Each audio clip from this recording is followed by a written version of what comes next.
প্ৰথম কথা যে কা অসম আৰু উত্তৰ পূৰ্বাঞ্চলৰ খিলঞ্জীয়া মানুহে মনা নাই, আমি নামানো, স্পষ্ট কথা। আৰু কা বাতিলৰ দাবীত অসম আৰু উত্তৰ পূৰ্বাঞ্চল কেন্দ্ৰিক সংগ্ৰাম চলি আছে আৰু সংগ্ৰাম চলি থাকিব। দুটা সংগ্ৰাম, এটা হ'ল গণতান্ত্ৰিক সংগ্ৰাম, এটা হ'ল আইনগত যুঁজ। আৰু এই দুইটা সংগ্ৰাম চলি আছে আৰু এই দুইটা সংগ্ৰাম আগুৱাই নিয়া যাব। কিন্তু আমাৰ যিবোৰ প্ৰশ্ন, এই প্ৰশ্নবিলাকৰ উত্তৰ কেন্দ্ৰীয় চৰকাৰে দিব পৰা নাই। আমাৰ প্ৰশ্নটো হ'ল, যেতিয়া প্ৰথম কেব আহিছিল, কেব আহোঁতে অসম আৰু উত্তৰ পূৰ্বাঞ্চল জুৰি সংগ্ৰাম হৈছিল। সদৌ অসম ছাত্ৰ সন্থাৰ 30টা জনগোষ্ঠীয় সংগঠন, আন জাতীয় সংগঠনে অসমত আন্দোলন কৰিছিল। আৰু উত্তৰ পূৰ্বাঞ্চল জুৰি উত্তৰ পূৰ্বাঞ্চল ছাত্ৰ সংগঠন নেচৰ আহ্বানত সংগ্ৰাম চলিছিল। 7খন ৰাজ্য একেলগে এই সংগ্ৰামত অৱতীৰ্ণ হৈছিল।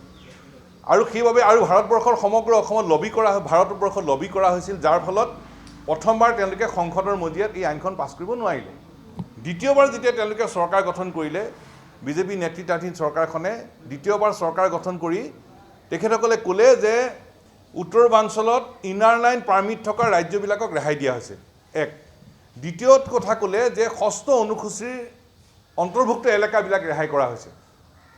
এতিয়া আমাৰ প্ৰশ্নটো হ'ল যে উত্তৰ পূৰ্বাঞ্চলৰ ইনাৰ লাইন পাৰ্মিট থকা ৰাজ্যবিলাকৰ কাৰণে যদি কা বেয়া আৰু ষষ্ঠ অনুসূচীৰ এলেকাবিলাকৰ কাৰণে যদি কা বেয়া, তেতিয়াহ'লে অসম আৰু উত্তৰ পূৰ্বাঞ্চলৰ বাকীবোৰ ঠাইৰ কাৰণে কা কেনেকৈ ভাল হ'ল? এই প্ৰশ্নটোৰ উত্তৰ আজিলৈকে দিল্লীয়ে আমাক দিব পৰা নাই। স্পষ্ট কথা। আৰু আজিও এই প্ৰশ্ন আমি কৰিছোঁ যে উত্তৰ পূৰ্বাঞ্চলৰ ইনাৰ লাইন পাৰ্মিট থকা ৰাজ্যবিলাকৰ কাৰণে, উত্তৰ পূৰ্বাঞ্চলৰ ষষ্ঠ অনুসূচীৰ এলেকাবিলাকৰ কাৰণে যদি কা বেয়া, অসম আৰু উত্তৰ পূৰ্বাঞ্চলৰ বাকীবোৰ ঠাইৰ কাৰণে কা কেনেকৈ ভাল হ'ল? এইটো চূড়ান্ত অন্যায়, আৰু এই অন্যায় আমি মানি নলওঁ। অসম আৰু উত্তৰ পূৰ্বাঞ্চলৰ ৰাজপথৰ আন্দোলন চলি আছে, আইনগত যুঁজ চলি আছে। এতিয়া উচ্চতম ন্যায়ালয়ত প্ৰথম কা বাতিলৰ কাৰণে আবেদন কোনে দিছে? সদৌ অসম ছাত্ৰ সন্থাই। তাৰপিছত উত্তৰ পূৰ্বাঞ্চল ছাত্ৰ সংগঠন, অসম জাতীয়তাবাদী যুৱ ছাত্ৰ পৰিষদ, তাৰপিছত আনসকলে দিছে।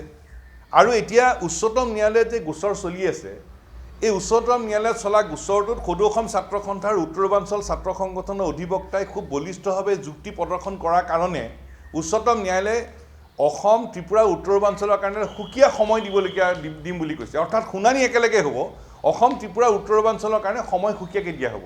এইটো একমাত্ৰ সদৌ অসম ছাত্ৰ সন্থা, উত্তৰ পূৰ্বাঞ্চল ছাত্ৰ সংগঠনৰ অধিবক্তাৰ বলিষ্ঠ যুক্তিৰ কাৰণে হৈছে। এতিয়া কেইবাবাৰো শুনানি হৈছে।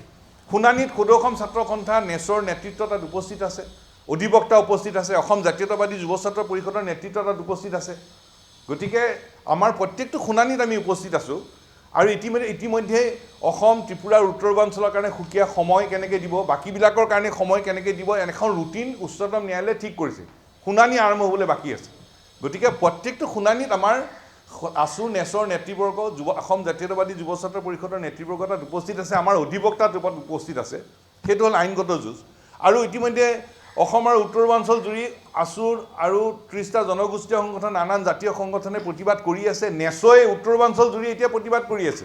যদিও উত্তৰ পূৰ্বাঞ্চলৰ 4খন ৰাজ্যক ৰেহাই দিয়া হৈছে ইনাৰ লাইন পাৰ্মিট থকাৰ বাবে, আৰু ষষ্ঠ অনুসূচী এলেকা থকাৰ কাৰণে যদিও কিছু ঠাই ৰেহাই দিয়া হৈছে, কিন্তু নেচই কিন্তু এই সংগ্ৰাম উত্তৰ পূৰ্বাঞ্চল জুৰি চলাই আছে।